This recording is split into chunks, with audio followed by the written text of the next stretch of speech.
taking over, that's a promise, not a threat. Uppercut season off top, you stop breathing.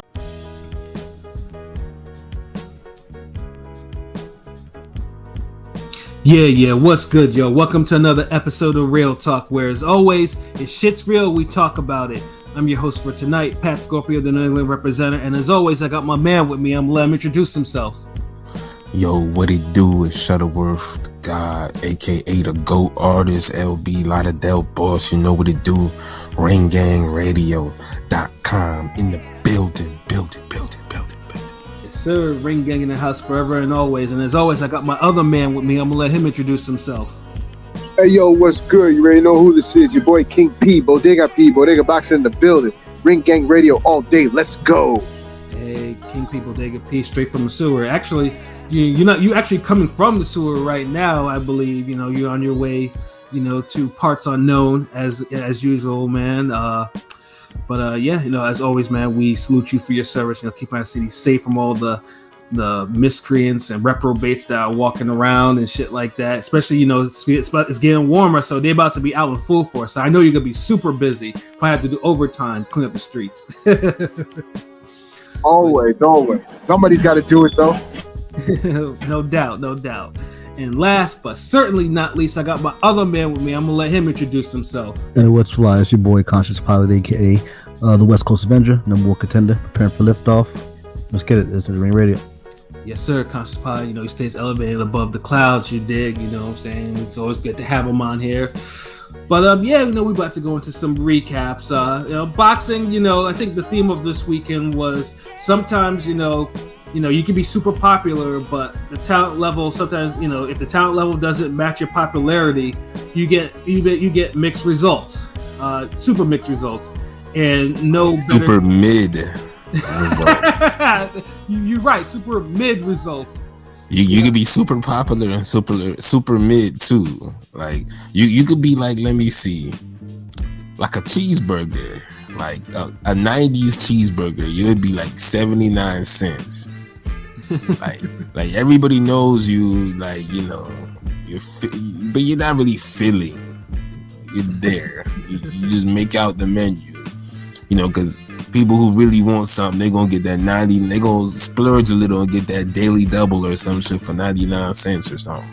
Word.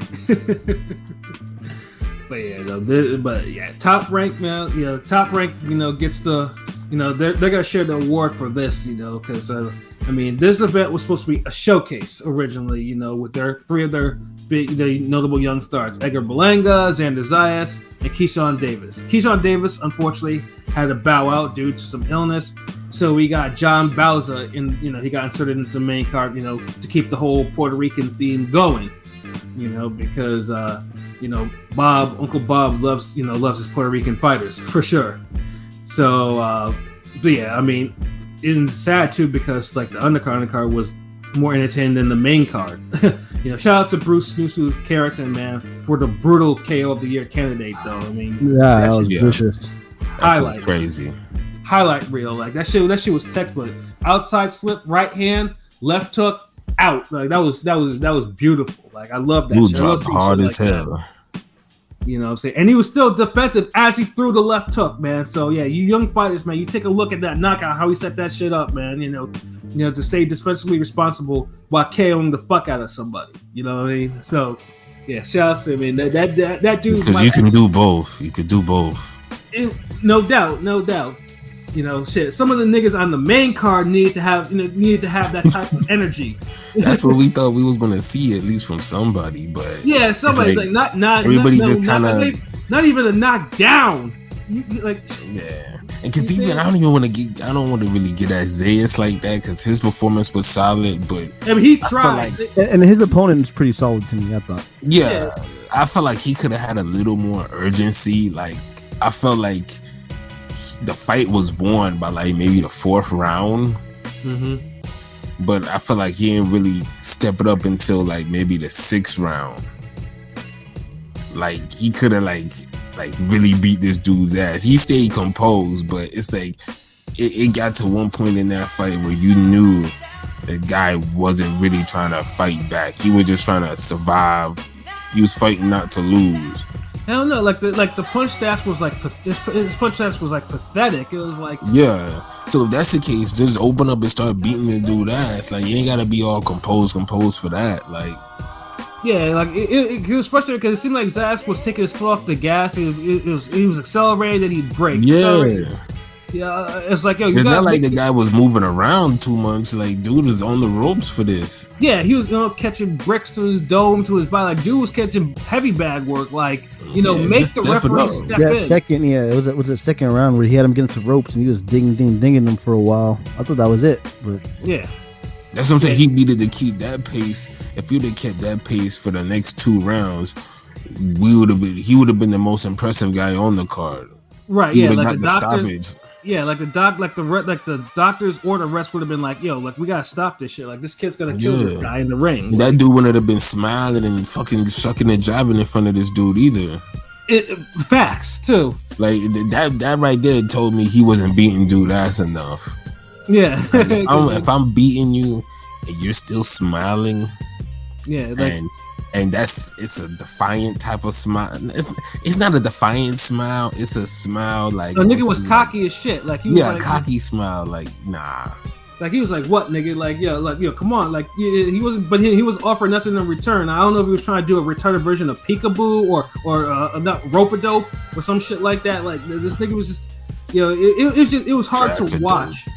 Yeah, the fight got boring as fuck, and it's like all the fights look the same. It's like nobody, like honestly, the fight of the weekend, really, as far as main events go or anticipated fights, was Roca Cobbs. At least those two fought like with some type of intensity, like something was on the line. Everybody else just kind of like they went through the motions, or yeah, and the top of it was bad. Like Bowser, I just should never be on the main card again. I'm not even gonna go too much into that. Like that was like a mid-tastic performance. Yeah, and then Berlanga versus Roll. She's like, you think? I mean, especially after that entrance that Berlanga got. Like, I mean, like the whole crowd like went crazy for him. Like, Fat Joe, all that. Like, all the niggas was like, dude had all the pomp and circumstances like a nigga that already made it, even though he didn't make he didn't do anything yet. Shorty got his little, shorty, coming into the ring. He got with Fat him. Joe, you know what I'm saying? 4 people in his ear during training. Yeah, like it's retarded. Like if you're gonna have like the trio of quote unquote super trainers in there, like you gotta pick one of them. Like you can listen to a whole bunch, but you can't have 3 different trainers in your corner like that. Yeah, that shit can't be sounding like a fucking Bone Thugs and Harmony chorus, nigga.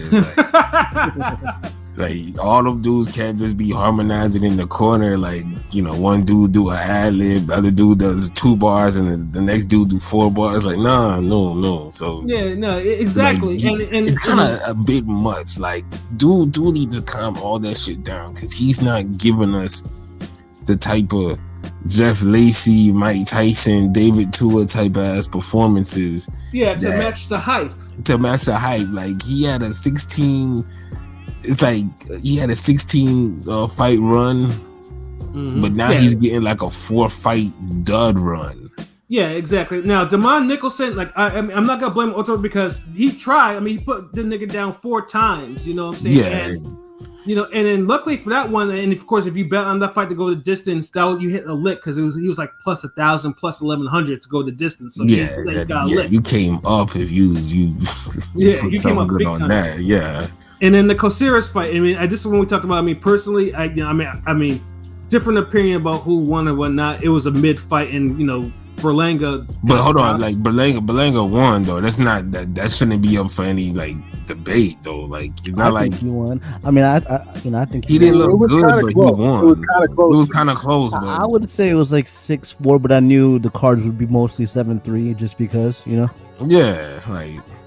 Yeah, I don't think it was no like up for grabs type of ass fight. It just was a mid performance. But he did hurt his arm though. He hurt his arm. I feel sometimes prospects get graded on a curve. You know what I mean? A little Some bit. prospects do. Like I mean, like I say, the Caceres fight was just like, I mean, he looked bad. Like he really did look bad. And he got dropped. And we give him somewhat a pass, like the injury, and I still feel like he kind of did enough to win. It was competitive, so I didn't want to get on him too much on that fight. But I can understand people's criticisms though, so I'll say that. But this fight, nah. Yeah. It pretty much was everything. Like, I mean, dude, he was a plotter. He was he couldn't. You see this nigga, you see Rose moving around, and Rose is 37 years old, and he's clearly not in the same, not the same size. Although they're fighting in the quote unquote same division. Like, Rose was brought there to be brought out, to be put out of there. You know what I'm saying? Because he was supposed to be a capable guy, but capable enough, but still, go down when it's supposed to go down type shit. But the problem is Berlanga didn't land a hard shot to actually put him, or even dissuade him for that matter. Like, Rose didn't even do not even one stanky leg. And the worst thing was that Rose was able to weather his plotting and was pumping a jab in his face. He was able to draw blood. There was a cut from an inverted elbow. And then Rose got confident enough to actually throw 1-1-2 combinations at his ass. Lead right hand. Lead rights. Yeah. How you got Steve Rose doing pull counters on you and shit, bro? Like, come on. Yeah, and there was no adjustment, none of that shit. It was just plot and just try to hit him hard as you can on top of the head or some shit. Or he let dude get off way more than he should have. And cutting off the ring. No cut off the ring, none of that. Like, there was nothing. No body punching. Yo, Bradley was lighting this dude up. Like, in front of these two, people on social media was because they were thinking that Bradley was hating on dude prior to the fight because Bradley was criticizing him, over his past performance. And then this nigga thought, this nigga's a phony, and niggas was like, well, I mean, Timmy's talking some sense now,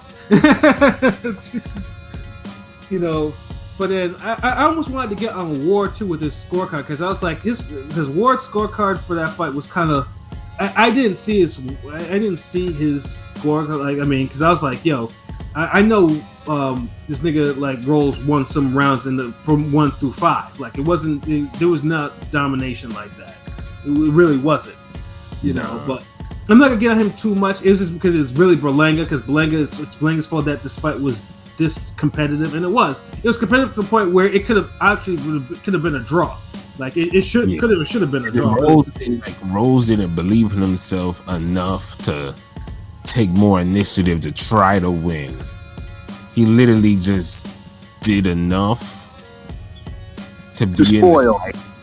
To spoil, yeah. To spoil, and the thing is, Berlanga looked so bad that Rose even took it upon spoiling and even actually mounted off decent offense. Right. So it's like I don't even think he spoiled like that. Like if you're a young guy, you got to be doing some serious spoiling at 37. To get away from not being stopped. And I don't really consider rules that wasn't no spoiling. I don't know. I've come through too many spoiling ass niggas in boxing for 30 years. Well, it was spoiling because it looked like because the way he was fighting, Rose was just boxing, dude. But it just that's what I'm saying. He was just boxing. It wasn't nothing. He wasn't doing nothing special. It's not like he was overly negative. He wasn't trying to make contact. He moved, but he wasn't moving no crazy Yeah, in fact, the problem is when Berlanga was talking about moving shit in the, I was like, bruh, you're younger than him. What is the problem? Yeah, dude, he was chasing after fucking prime Ivan Calderon, dude. Yeah, and the funny thing is too, Rose had the advantage in the punch stats. So that's another thing. This whole running shit you talking. What is you talking about? Yeah, look. Whenever you if someone moves around the ring more than you, or AKA runs, and they still throw and land more punches than you, then nigga, you should have ran too then at that point. I'm saying, this nigga was wilding, I used to hate that shit. Motherfuckers made me sick with that shit. That's that's what outboxing is. That's what back foot and outboxing is. To be on the out and throw more, land more, Yeah, exactly. And he had all the physical advantages to do so. But he didn't pump no jab. He let Steve Rose start jabbing first 10. He didn't cut off the ring at all. Couldn't cut off the ring for shit. Yeah, he's like he let Steve do his thing, and Steve, he didn't get tired. He wasn't bleeding. He wasn't taking no shots like that. And Berlanga was one that was bleeding from his nose. Yeah, optics is telling me this is not so good for this is not so good to. Didn't he get elbowed too? Yeah, it was an elbow. Yeah. It was and then the crowd, the crowd was not you could tell the crowd was silent at the bell. Like niggas was because they knew they were did this nigga just either because they didn't know if he lost or whatever, but whatever it was, they could tell it was a mid performance, it was super mid. Shout out to Henny God, see you, so sending support from the West Coast, and then Rusty too. I fell asleep before the fight. Sounds like Berlanga had another subpar outing. Damn right he did. Oh my God, you ain't missed nothing. Yeah, Berlanga. Yeah, I mean, like I said, Berlanga, and then Berlanga was lucky he got the victory, and it was whatever. But the fact that he was blaming the movement and then talking about Triple G, what are we talking about with Triple G? Triple G stopped Rolls in 4 rounds. What are we talking about? Yeah, I don't get that. The whole first of all, I didn't like how he complained about the movement. Look, he had he was chasing after Paulie Malignaggi or Lara or somebody. Rolls moved, but this is 37-year-old moving. Rolls from the fucking Triple G fight moved a little better. There's a difference. Yeah, it's I don't know I don't know why he's talking about because he was talking about when he mentioned Triple G it was oh no, Triple G he didn't move for Triple G or whatever. Triple G got to this motherfucker. Yeah, treated exactly. him like the career mode cannon fodder that he was. Yeah, exactly. It's Triple G knew, and this is probably one of the things to discredit Triple G for it. But Triple G, if he's in there with someone that he's not supposed to be in the ring with him, he puts him away. That's what he does. And honestly, that's what you're supposed to do.